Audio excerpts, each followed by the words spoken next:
Төшөк мамилесине тиешелүү тыюулар. Шариатта жубайлардын ортосунда жакындашуунун тартип, чеги ачык айтылган. Башкача айтканда, кайсы учурда жакындашууга болот, кайсы учурда жакындашууга болбойт деген суроолорго жооп бар. Белгилүү болгондой, шариатта кайсы ишти аткарууга буйрук болсо, анын түрдүү пайдасы бар. Кайсы ишке тыюу салса, анын зыяны көп. Жыныстык жакындашууда да тыюу салынган иштерде адамдын психологиясына, ден соолугуна тийгизүүчү зыяндары арбын.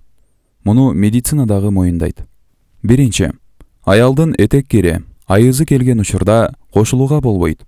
Буга ачык Куран аяты менен тыюу салынган. Сенден этек кири жөнүндө сурашат. Айткын, ал жагымсыз нерсе.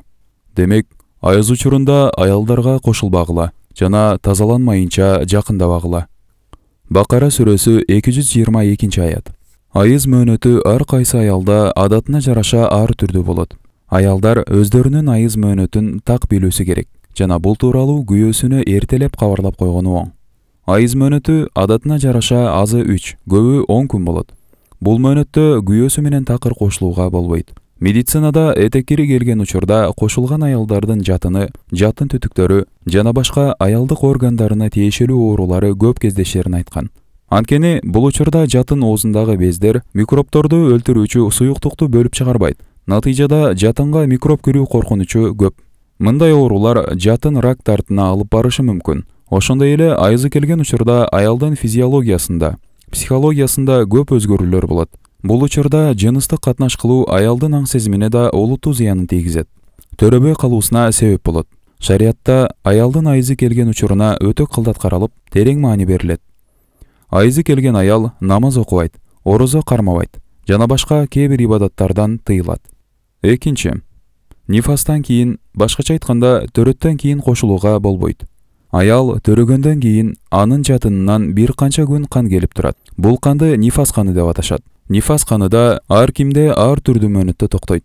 Шариатта нифастын эң узак мөөнөтү 40 күн. Бул биздин үрп-адатка да дал келет. Бизде 40 чыксын деп, төрөгөн аялды 40 күнгө чейин оор жумуш кылдырбай, тамагын таптап берип, бапестеп карашат. Ушул мөөнөттө муздак сууга колун салбай, белин бекемдеп, өзүн жылуу кармоосу зарыл. Анткени төрөттө аялдын бардык мүчөлөрү бошоп, муундары ажырайт. Бул учурда аял өзүнө жакшы карабаса, аялдардын көп оорусу ушундан калат. Төрөттөн кийин тез аралыкта кошулуу аялдын өлүмүнө себеп болгон учурлар көп катталат. Ошон үчүн медицинадагы аялдын төрөттөн кийинки кошулуу аралыгы жок дегенде 4 апта, болбосо 8 апта болуу керектигин белгилейт. Үчүнчү, аялдын артка авратына кошулууга болбойт. Буга шариатта катуу тыюу салынган. Мындай ишке баруу күнөө экени бир нече хадистерде айтылган. Эркектин да, аялдын да жыныстык авраттары кошулган учурда экөөнө тең бирдей рахат тартуулай турган өзгөчөлүктө жаратылган. Аялдын жатыны эркектин уруктук клеткаларын өзүндө коргой ала турган жана алардан эч кандай жабыр көрбөй турган болуп жаратылган. Атүгүл жатынына эркектин уруктугу түшпөгөн аялдар көп ооруганы белгилүү. Ал эми артка авратка кошулганда рахат алууда толук болбойт. Уруктук клеткалар корголбой, бузулуп, түрдүү жаман оорулардын пайда болуусуна себеп болот. Төртүнчү, орозо учурунда күндүзү жакындык кылууга болбойт. Мурдараак орозодо аялы менен кошулууга болбойт дегенди көп адамдар туура эмес түшүнүп, 30 күндү аялына кошулбай өткөргөн учурларды көп уккам. Негизи орозону күндүзгү иштер, тагыраагы жеп же ичип алуу бузат.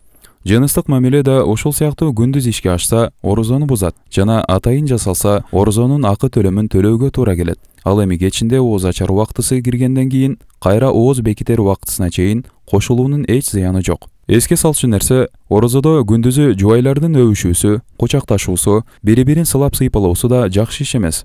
Анткени мындай учурда алардын уруктук суусу бөлүнүп чыгып кетүүсү мүмкүн. Бул да орозону бузат. Ананда мындай иштер жыныстык кошулууга алып барышы мүмкүн. Ошон үчүн орозодо күндүзү жубайлар этият болгону жөн. Бешинчи, жыныстык мамиле учурундагы сырларын башкаларга айтууга тыюу салынган. Жубайлардын ортосундагы жыныстык мамиле өздөрүнөн башка эч кимге айтылбай, билинбей сактала турган сыр. Пайгамбарыбыз ага Алланын тынчтыгы жана мактоосу болсун, жубайы менен кошулуп, анан анын сырын элге жайган адамдар Алланын эң жаман көргөн пенделери болорун, алар эшикте эл көзүнчө кошулгандай эле чоң күнөөгө батарын эскерткен. Жубайлардын ортосундагы сырдын ачыкка чыгуусу, кылган ишин башкаларга сүрөттөп айтып берүүсү, аялынын же күйөөсүнүн кошулуу учурдагы ар кандай кылыгын айтуу жубайлардын кадырын түшүрөт жана аны уккандардын бул ишке кызыгуусун арттырат. Натыйжада никесиз ойноштукка жол ачат. Түгүл бир аял экинчи бир аялдын дене мүчөсүн көрүп, кийин аны күйөөсүнө тигинин ал жери мындай экен, тиги жери тигиндей экен деп сүрөттөп айтуусунан да тыйган. Анткени эркекте ошол аялга кызыгуу пайда болуусу мүмкүн.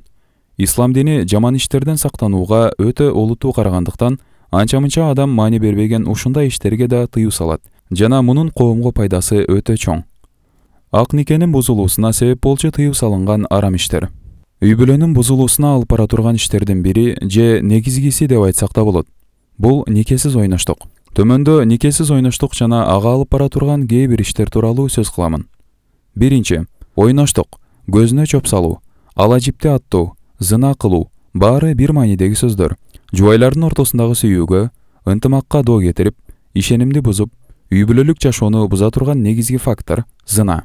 Бул жубайлардын ортосундагы чыккынчылык эсептелип, илгерки доорлордон бери тыюу салынып келген иш. Ислам дини да зынага катуу тыюу салган. Исламда зынанын өзүнө эмес, зынага алып барчу иштерге тыюу салынып, алдын ала сактанууга маани берилген. Куранда зынага жакындабагыла, анткени ал эң ыплас, жаман жол деп буйрулган. Исра сүрөсү 32 аят. Аяттагы жакындабагыла деген сөз зына кылбагыла деген маани эмес, зынага чакырган, акыры зынага алып бара турган иштерди кылбагыла деген маани. Жубайлар бири-биринин ар кандай кемчиликтерин кечире алат. Өздөрү, балдары үчүн бири-бирин кечирип жашоосун уланта беришет. Бирок ала жипти аттаган жубайын кечирүү өтө оор. Мындайга кабылган үй бүлөлөрдүн дээрлик баары ажырашуу менен аяктайт. Анча-мынча ажырашпай сакталып калса да, өмүр бою бири-бирине болгон ишеничсиздик, жек көрүү, чыр-чатак менен коштолгон жашоону жашап өтүшөт. Зынанын зыяны бир эле үй бүлөгө эмес, бүт коомчулукка тиет. Коомду моралдык жактан да, материалдык жактан да аксатат. Зына кеңири жайылган коомдо тектүүлүк жоголот, насиле бузулат.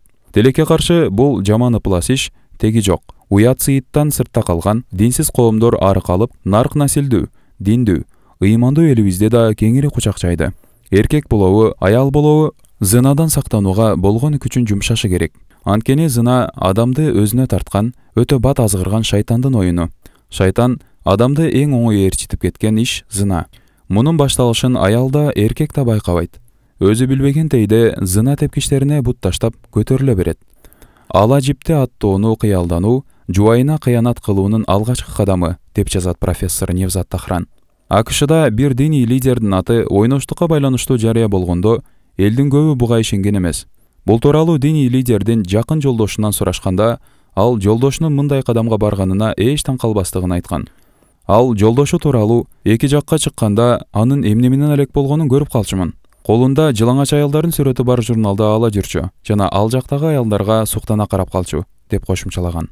Эркектин башка аялга кызыгуусу же аялдын башка эркекке кызыгуусу дароо эле тутанып кетпейт. Алгач аны көрөт, анан суктана карайт, салам айтат, сүйлөшүп жүрөт.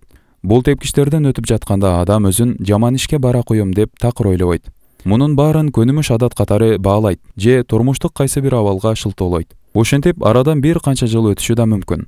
Акыр аягында кайсы бир күнү эч ким жок. Үйдө жалгыз отурганда кыял дүйнөсүндө болуп өткөн бакыт сезими чыныгы дүйнөсүндө кантип ишке ашып калганын өзү да билбей калат.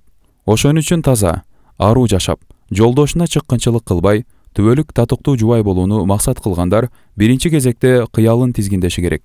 Кыялын тизгиндей албаса, андан кийинкисин тизгиндөө өтө кыйын болот. Зынага алып баруучу башка тепкичтер тууралуу кийинки кичи бөлүмдө сөз болот. Экинчи, аялдын көчөдө көп басуусу. Аял кишинин бактысы үйүндө. Бакытты көчөдөн издегендер турмушта катуу жаңылат. Аялдын сырткы чөйрөгө, тагыраагы эркектерге аралашып, алар менен тең ата жарышып иштөөсү ошол коомдун коомдук көрөнгөсү соолуп бара жатканынан кабар берет. Шариятта ибадаттардын эң маанилүүсү намаз. Намазды мечитке барып окуу андан да маанилүү жана сооптуу. Бирок аял кишинин үйүндө окуган намазы сооптуу. Үйүнүн да эң ички бөлмөсүндө окуганы талапка ылайык. Эмне үчүн? Себеби түшүнүктүү эле. Эл көзүнөн оолак болуу. Аял эл көзүнөн оолак болуусу үчүн Алла Таала ага эң зарыл ибадатты да үйүндө аткарууну буйруду. Биз хижаб деп аялдар үстүнө жамынып алган кийимди түшүнөбүз. Башына жоолук салынып, үстүнө дене мүчөсү билинбеген кенен кийим кийсе хижаб кийди дейбиз. Негизи хижабтын мааниси бекинүү, жашынуу дегенди туюндурат. Башкача айтканда, аял үйүнөн чыкпай, чоочун эркектин көзүнөн бекинип, жашынып отурса, демек ал хижаб кийген болот. Ал эми башына жоолук салынып, үстүнө узун кийим кийип, Бирок күнү-түнү көчөдө, иште, чоочун эркектер менен аралашып, сүйлөшүп, тамашалашып жүргөн аялдардын хижапка эч тиешеси жок. Мындай аялдар хижаптын ички, негизги маани-маңызын түшүнбөгөндөр же түшүнгүсү келбегендер. Кээде мейли, жарымжылаңач жүргөнчө жок дегенде кийинип жүрүшөт. Ушуга да шүгүр дейли деп коюшат. Ооба, бул жоктон көрө жогору экени баарын эле маалым. Бирок жок дегенде ушинтип турсун деген түшүнүк көп учурда зыяндын үстүнө зыян алып келет.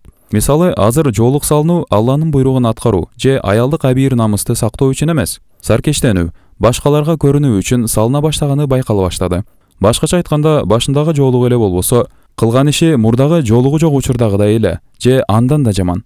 Ошондуктан кеп жоолукта эле эмес, абийирди сактоодо, эркектердин көзүнөн этият болууда экенин ар бир аял билиши керек. Саяк жүрсөң таяк жейсиң, көп баскан бок басат деген сөздөр бар. Аялдын көчөдө көп басканы эртедир кечтир анын өзүнө зыянын тийгизет. 3. Аялдын жарым жылаңач жүрүүсү. Бул боюнча жогоруда да бир топ сөз болду. Күйөөсүнөн башка эркектерге аларды кызыктырып, дүүлүктүрө турган дене мүчөлөрүн ачык көрсөтүп жүргөн аялдар күндөрдүн бир күнүндө бул кылыгынын зыянын көрөт. Көчөдө таанылган эркектердин арасында жарым жылаңач жүргөн аялдар өтө чоң күнөөкөр болот. Акыретте анын жазасын алат. Бирок мунун аялдын үй бүлөлүк жашоосуна анча зыяны тийбеши мүмкүн. Башкача айтканда, көчөгө чыкканда, базарда, дүкөндө жүргөндө ага тигилип карап көз арткандар азыраак болот. Ал эми көргөн билген тааныштардын арасында жарым жылаңач жүрүү эки эсе жаман. Мисалы, аяштардын, шернелештердин, кошуналардын, курсташтардын, классташтардын жана башкалардын отуруштарында эркектердин көңүлүн бура тургандай кийинип, сүйлөп, күлүп, ачылып чачылып кетүү өтө жаман. Үй бүлөнүн бузулуусуна алып бара турган иш. Ойноштук, бузукулук тааныбаган жат адамдардын арасында аз кезигет. Мындай эплас иштер бири-бирин жакындан тааныган аяштардын, коллегалардын, кошуналардын, куда-кудачалардын ортосунда көп болот. Аялдар атайын тойго кийүү үчүн этек жеңи тилинген көйнөктөрдү тандашат. Жарашпаса да жамбашы тысырайган шым кийишет. Зарылдыгы жок болсо да көкүрөк тушун ачып коюшат.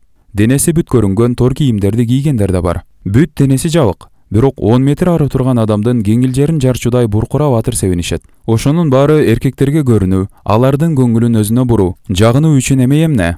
Балким жөн эле саркештенип ушундай кийгендер болушу да мүмкүн. Эркектерге эмес, аялдарга көрүнүү үчүн кийингендер болушу да мүмкүн. Кандай болсо да, аларга башка эркектин көзү түшөт.